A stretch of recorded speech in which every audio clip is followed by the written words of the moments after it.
Britain declared war on Germany on August the 4th, 1914. In the first weeks of the conflict, German forces advanced quickly through France and Belgium, wiping out large sections of the British Army. Defences at the front had become so threadbare that the British called in additional Indian troops to hold the line. Within the first month, the British Expeditionary Force has taken huge casualties, horrific casualties. Where can they be reinforced from? Well, they can't be reinforced yet from the Territorial Force because it's not yet equipped and trained to take its place in the line. The only source of reinforcement is the other regular volunteer army run by the British, and that's the Indian Army. 2 divisions of infantry and cavalry of the Indian Army were mobilised, and in September 1914, soldiers began to arrive in Europe. The original idea was that they'd have a couple of weeks to sort themselves out and train. There simply wasn't time. The First Battle of Ypres was raging. There were casualties amongst the British, there were holes in the line. Those lines had to be blocked. The speedy arrival of Indian soldiers, known as sepoys, was crucial in the early stages of the war. In the first few months, they were flung into action as part of a desperate attempt to plug holes in the line, before they were assigned to a stretch of the front south of Ypres. When the fighting of the First Battle of Ypres settles down and the Western Front effectively becomes siege warfare, and the Indian Corps are given their own sector as opposed to filling in gaps elsewhere, the British are holding about 38 to 40 miles of front, of which the Indians are holding about a third. So it's a very significant contribution.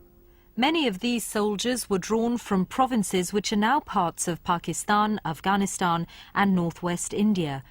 Recruitment from these areas was heavily influenced by the idea of martial races. The British martial theory was really very much a concept that certain races were much more warlike and had much more stamina on the battlefield than others. Like the Sikhs and Gurkhas, Muslims had already fought on behalf of the British for decades and were highly regarded. There were a number of Muslims of various types in the old Indian Army, but most of them came from the Punjab. And the Punjabi Mussulman, to give him his correct title, was regarded as being the backbone of the old British Indian Army and made up about a third of that army. On the 30th of October 1914, the heroic actions of one Muslim sepoy, Khudadad Khan, earned him the Victoria Cross, the first ever to be awarded to an Indian soldier. Khan's grandson, Abdul Samad, never knew his grandfather, but the story of his exploits on the battlefield have filtered down through the generations. वो gunner थे और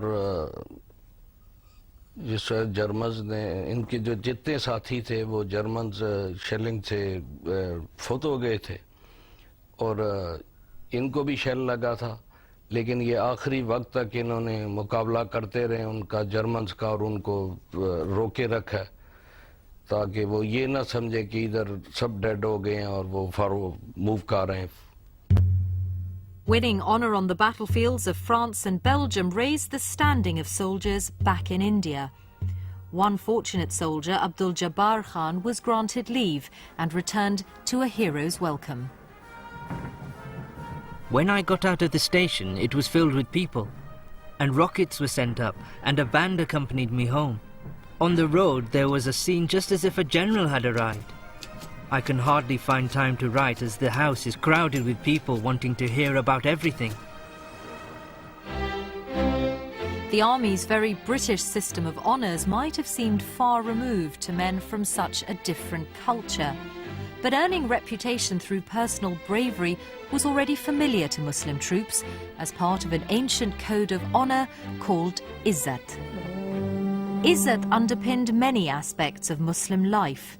Adherence to its principles, which had entered the wider Indian culture, was deeply embedded in the soldier's psyche. Izzat meant that you did things that were right within your worldview, even if you knew that they were pointless and might get yourself killed. One example, of course, was wounded, that if you left anybody wounded in no man's land, you went out and you brought him back. But they were also motivated by more basic needs. Many came from poor families dependent on their army wages. It was a relationship often referred to as tasting the salt.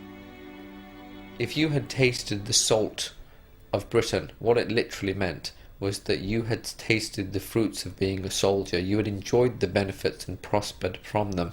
So hence it was now time to prove your worth on the battlefield. This loyalty to Britain was valued by the military hierarchy. In turn, British officers who led the Indian regiments immersed themselves in the cultures of India. The British officer had to speak his language and had to speak it fluently. He had to understand his culture.